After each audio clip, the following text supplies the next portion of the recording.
Hello, I'm Pina. What are we doing today? We're growing some potatoes. Good morning. Welcome to the channel, Gang and Peanut, two peas in a pod, and thank you very much for watching.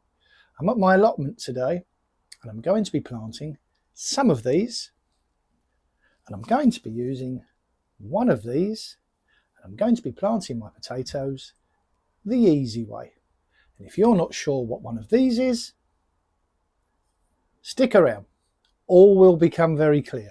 This is the bed I'm going to be using to plant my potatoes in. It's a raised bed. It's made from scaffold boards and it's quite sturdy. I made these myself. It's approximately 12 feet long from one end to the other and approximately 4 feet wide. And last autumn it was given a layer of rotted horse manure, and it should be ready now for the potatoes to go in. I'm going to test the acidity of the soil.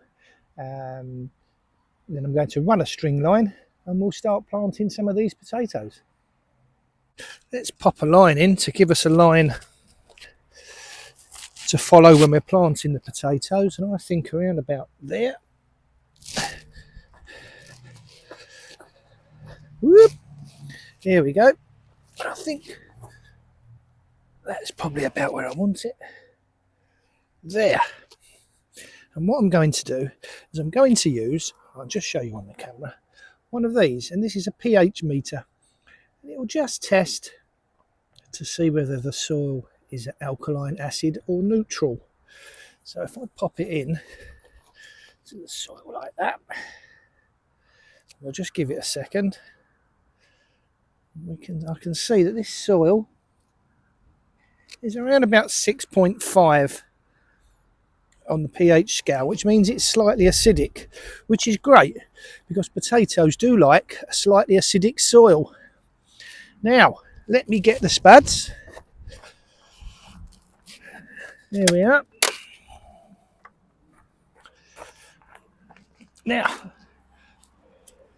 a lot of people, when they're planting potatoes, will dig a trench along the length of here, and they'll pop the potatoes into the trench and then cover them up.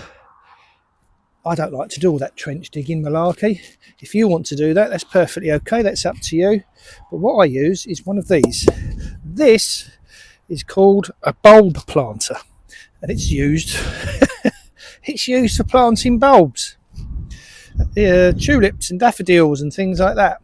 But I find it is excellent for making a hole. Dropping a potato in it saves a lot of digging. So if I just show you how I do it. Now what I do is very simple. I simply take a plug of earth out by pushing this bulb planter into the soil and taking it out, and as you can see, it takes a big plug of earth like that, removed from the soil, and there's a nice hole I can pop a potato in.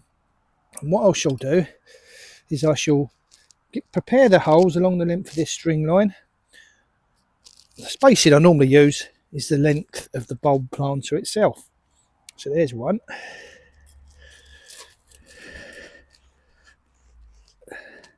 Take that out of the way. Out it comes. Oh, there's a worm there, look. Tells me the soil's good if the worms are loving it. Knock the plug out. There we are, look at that. And move along to the next one. And I shall do this all the way along this row. And then I'll show you the next thing I do. Once I've made the holes, what I do is I sprinkle a little bit of an all-purpose general fertiliser.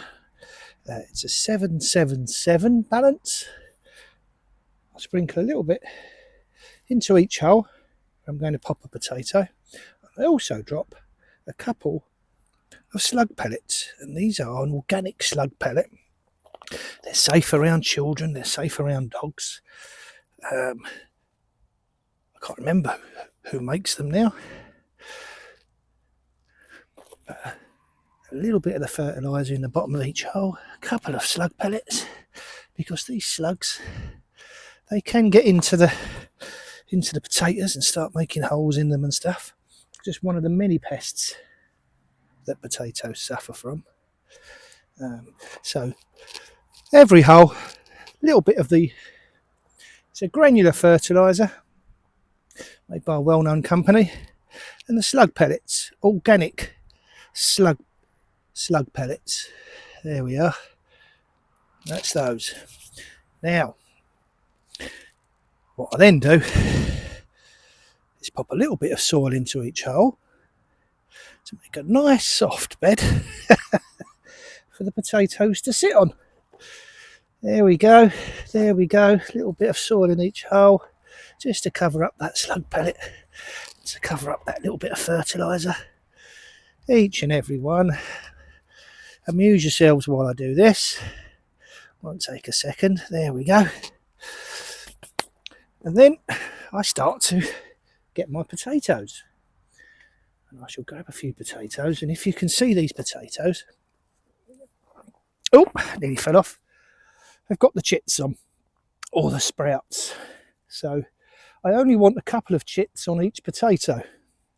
I don't want too many, because if you've got lots of chits, conventional wisdom says you'll get lots of smaller potatoes. But if you have just a couple of chits, you should get a reasonable amount of slightly larger and better potatoes. So I'll pop one into each hole, being careful not to knock off the chits as I do it, the remaining chits that I want to stay on the potato. So we pop these into each hole, and I shall do that. I pop a potato into every hole, and these potatoes are one of my favourite varieties. They're called Maris Bard, and they are an early potato. And early potatoes come in first earlies and second earlies, and these are a first early, and that normally means they should be ready in 10 to 12 weeks, because the first earlies mature a lot quicker than a main crop or even a second early. Second earlies take about 14 weeks to mature. Main crop can be in the ground for quite a bit longer, 16 to 20 weeks. However, we're not planting main crop today, we are planting these first early Maris Bards. Whew. So let's take a few of those chits off there that we don't want, and that's popped into the ground. So there we are. What do we have in there? 10, 2, 4, 6, 8, 10 potatoes. No digging, just using a bulb planter. Much easier, I think. Now what I need to do is to fill those holes and put a row marker on there so I know where the row was, and that's the next job I'll do. So amuse yourselves again while I fill some of these holes in. These potatoes are now in the ground. I need to put a row marker up, and I normally just use a stake like this, piece of timber sharpened at one end, and you can see that the Maris Bards are a favourite of mine because this is the row marker from last year. So I shall pop that in next to the row shortly. Now these potatoes are in the ground. They're about, let's see, what's the depth of this? This is 7 inches. So they're probably sitting at about 6 inches under the surface of the soil. And the Maris Bard first earlies are a determinate variety, which means that the potatoes grow at one level, which is normally just above where you planted the seed potato. So what I will do is I'll keep an eye on these, and when the foliage starts to come through, I'll keep an eye on the weather, and if it's not going to be frosty, I won't need to cover them up or hill them up or mound them up. What I will need to do is to keep an eye once the tubers the potatoes start forming, because they can break through the surface. If they're exposed to the light, they'll turn green. So I'll keep an eye on that, and if that looks like it's going to be the case, then I will draw some soil up over the top just to keep the light away from the tubers and stop them turning green. The fertiliser I used in the planting hole is this one, and it's a NPK value of 777, so that should just give me a little bit of an extra oomph. And the slug pellets that I popped into the hole, a couple in each hole, are these organic slug pellets, so they shouldn't be doing any harm to any animals that may eat them. Children, dogs, badgers, foxes, birds should all be quite safe with these. And it just helps, I think, to keep the slugs away from your crop. So that's how I plant my potatoes the easy way in my raised beds. I also plant potatoes in my potato boxes, and I'll show you how I do that. So these are my potato boxes. I have 5. I've got a row of 5 of these, and they're all stacked up 2 high, and they're set directly onto the earth below them. And I find they're very productive. They're like a giant bucket. Slightly different process for planting my potatoes in here is I simply use a trowel. Because the soil is so soft, I can simply make a hole, drop a potato in, cover it up again. And again, just like I did with the raised beds, I will check the soil using my pH meter. And this soil is very slightly acidic. It's more neutral than anything. So again, this soil will be fine to plant potatoes in. I'm going to make a hole, pop a potato in, and cover them up. There's nothing more difficult to it or complicated than that. And the potatoes I'm using are a Pentland Javelin, and I quite like these Pentlands because they're a very, very fast maturing first early potato. And these are normally, out of these boxes, these are normally the first potatoes of the season that I get.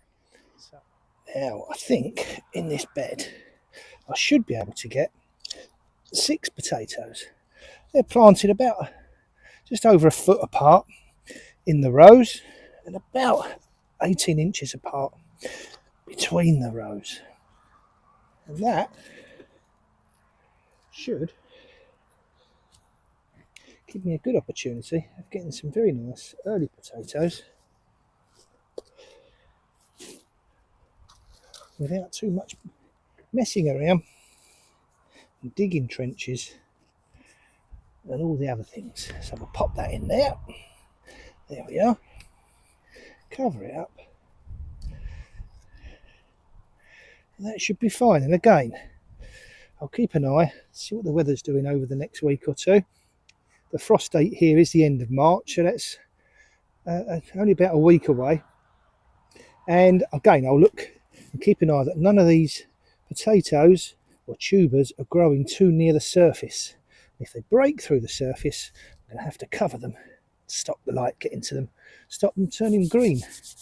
So that's what I do with my potato boxes. And that's how we do it. Planting potatoes in a raised bed, the easy way.